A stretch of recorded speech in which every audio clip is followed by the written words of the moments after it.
Hey weird. Weirdos.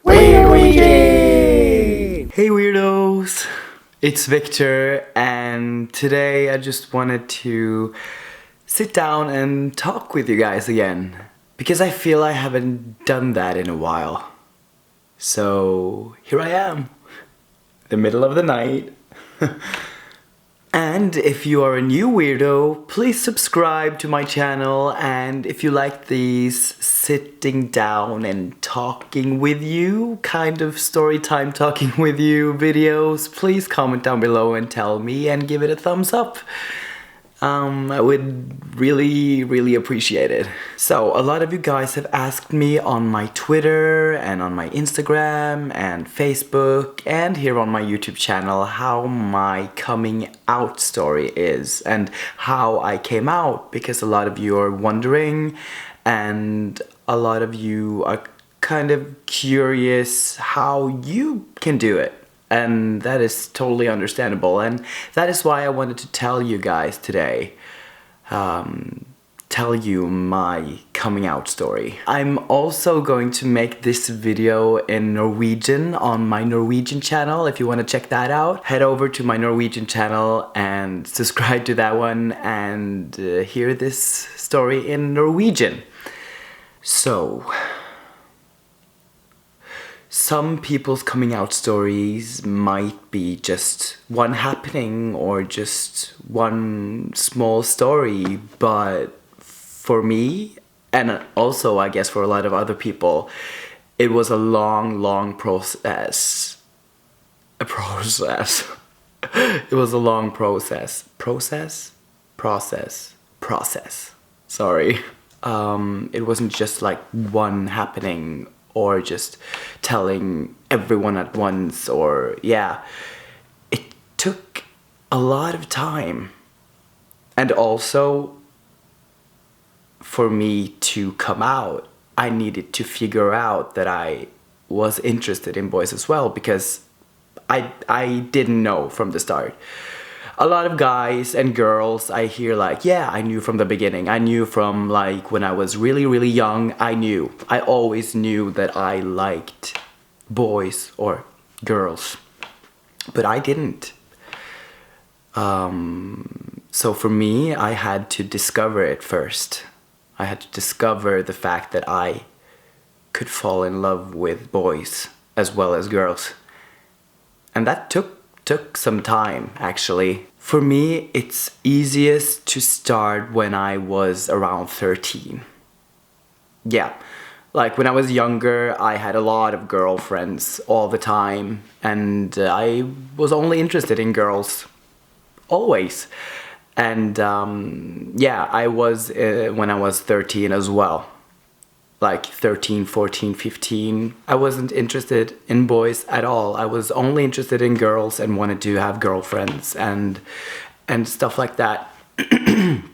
But when I was 13, 14, 15, I started getting bullied at my school. Everyone started like calling me gay and started using the word feminine as something negative, because I was this very flamboyant boy, maybe. I was really outgoing and like, and I wore whatever I wanted to wear. I wasn't afraid to like wear pink t-shirts and stuff like that, and that wasn't okay for a lot of other people at my school. Like older guys especially, they started calling me gay in the hallway like every day and pushing me around and calling me feminine, and yeah, that was weird for them.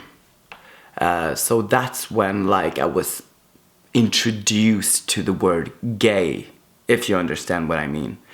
And that wasn't a positive introduction.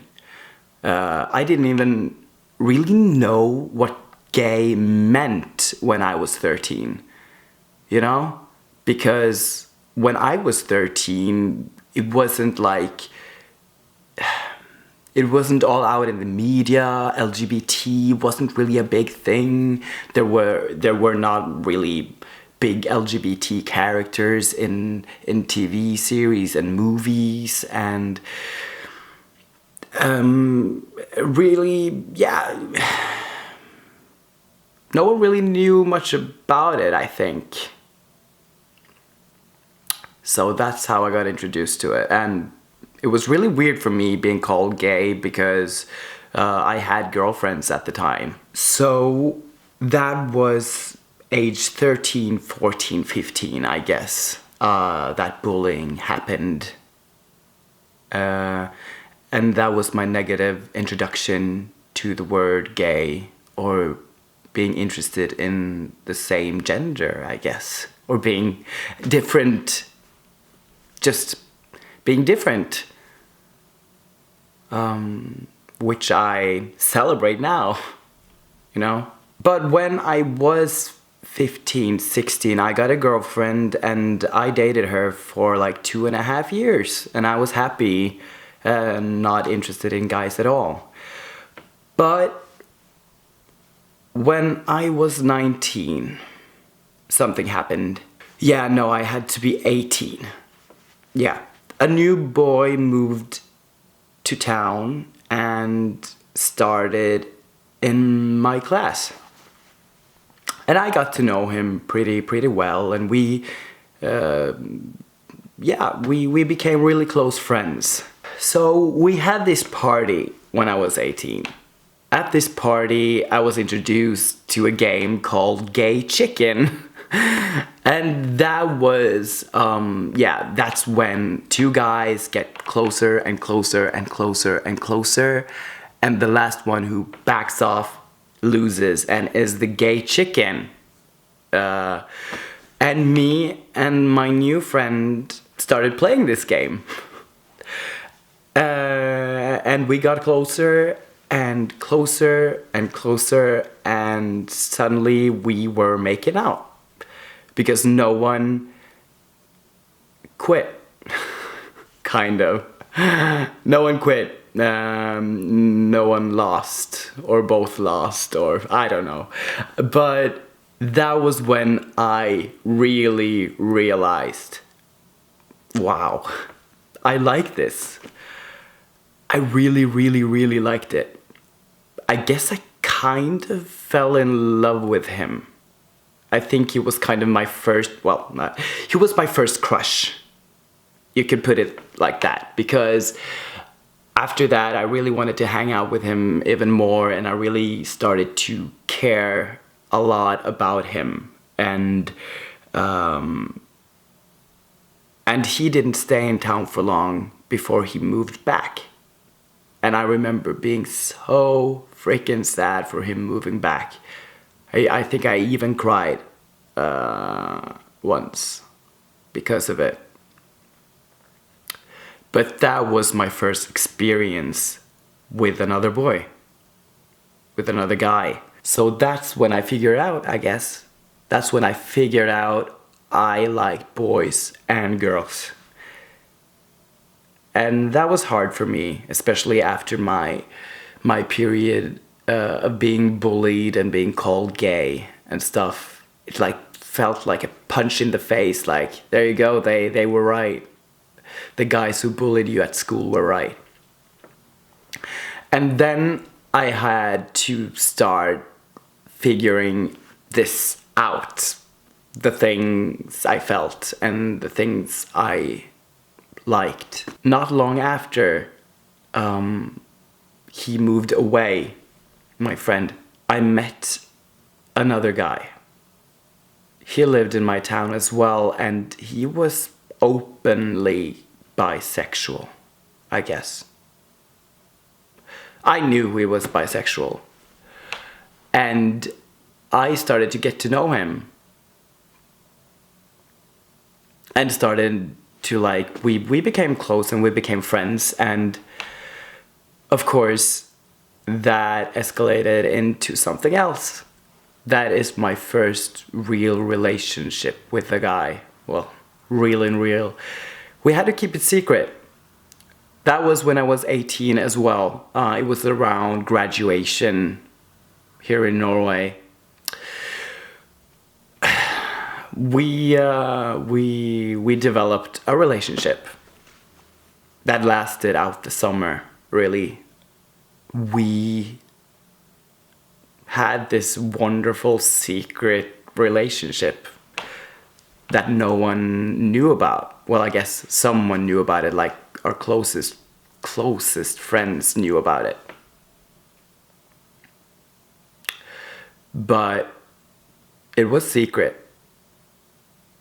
The only thing we did that summer after graduation was drive around to like hidden places, to like forests and rivers and like these wonderful, beautiful places here in Norway. Just drove around and enjoyed each other's company and were boyfriends. Alone all the time. It was actually kind of beautiful. It was something beautiful. And I really appreciate it now looking back, because it was something special. And then when this relationship started out, I needed to start coming out. Yeah. So now the coming out part is coming. I know I'm getting off track, but it's important for like my story, if you understand what I mean. I really came out slowly. So I started with my closest friend. She had been my friend forever, ever since I can remember, and we're still best friends to like today. And we knew everything about each other, and I told her first, like, shit, I think I like guys as well. And of course I started crying, and she was super supportive and like things, yeah. And then I slowly started like coming out to my closest friends, and they were super supportive. No one thought any less of me, of the people I told. And then I moved away from home and started something called folk high school here in Norway. That's where you live at the school, and like for 1 year you study something you really love: theater, music, sports, whatever you want to. I think there's so many things to study in folk high schools, but you live at the schools and you live with the students, and yeah, for a year. And that's what I did after graduating. And just when I started there, I ended things with the guy I had this wonderful summer with. And I didn't end it because I didn't like him anymore or I didn't care for him. I ended it because I was scared. I was scared, and I told him, and I told myself as well, I told him that I would never ever come out as bisexual. Ever. That would never happen. So it has to end. So I just cut him out of my life, and it was kind of horrible and it was sad. But it was just something I did because I didn't think I would ever be able to tell people who I really was.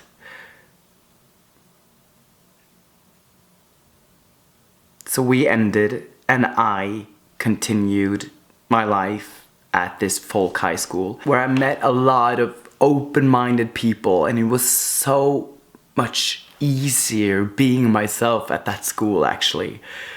All the people were so nice and wonderful and open-minded, and there were so many different people. You can see people being different, and it wasn't something wrong anymore. And that's when I finally started slowly coming out of my shell, I guess. But I got a girlfriend at that school as well. A wonderful, wonderful girlfriend. I even came out to her and told her that I like boys as well and that I'm bisexual, and she was totally fine with it. Which really surprised me, but yeah. People are open-minded. There are a lot of wonderful people out there. I started again coming out slowly to other people. It was easier to come out to new people, people I'd just met, because it's always easier to be someone else when you meet someone new. Of course, because they haven't really made their mind up about you yet. When I got this new girlfriend, I guess I also got new courage, because of course it's much easier to tell people that you are interested in guys as well when you have a girlfriend. At least for me it was. So I had started to tell like my closest friends and new people I met, because I moved to Oslo right after folk high school, and the new people I met, I told them and they were fine with it, and everyone was fine with it, really. Everyone was. And then there were some people I were afraid of telling, like really afraid of telling. And that was family and one of my best buddies, actually.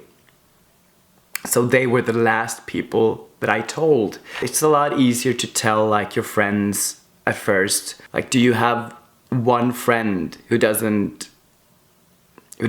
like it and doesn't approve? Okay, then you say bye to that friend, because that friend doesn't deserve you and doesn't deserve your energy. But if someone in your family doesn't approve, it's harder, of course. And that's why I think like coming out to your family takes more time. At least it did for me. So when I had my girlfriend from folk high school, I first told my sister. I think I was drunk and I told her over chat. It's terrible, and you really shouldn't like do that. But she called me at once and she was like, "What? Are you telling me this through chat? And are you telling me this while you're drunk?" And yeah, I did. I told my sister when I was 19, 20 years old. And of course, nothing but support and love for my sister. And that was when I decided that I should tell my parents as well, because I'd actually planned not to tell them. I'm like, why tell them? I have a girlfriend. They don't have to know. They don't have to know everything. But yeah, it is a part of me, and it was important for me that they knew in the end. So it was Christmas, and my parents and I were playing Buzz. This is actually kind of fun. It's a fun little coming out story. The coming out story to my parents, because I played Buzz, you know, the Buzz thingy on PlayStation 2, where you like had to buzz and then push the right answers and blah blah blah. Yeah. Well, it had its own, like, you can make your own game on Buzz, and that's what we did. We made a game. Like a quiz, a Victor quiz, I guess you can call it, because all the questions was about me and my parents were going to answer those questions. So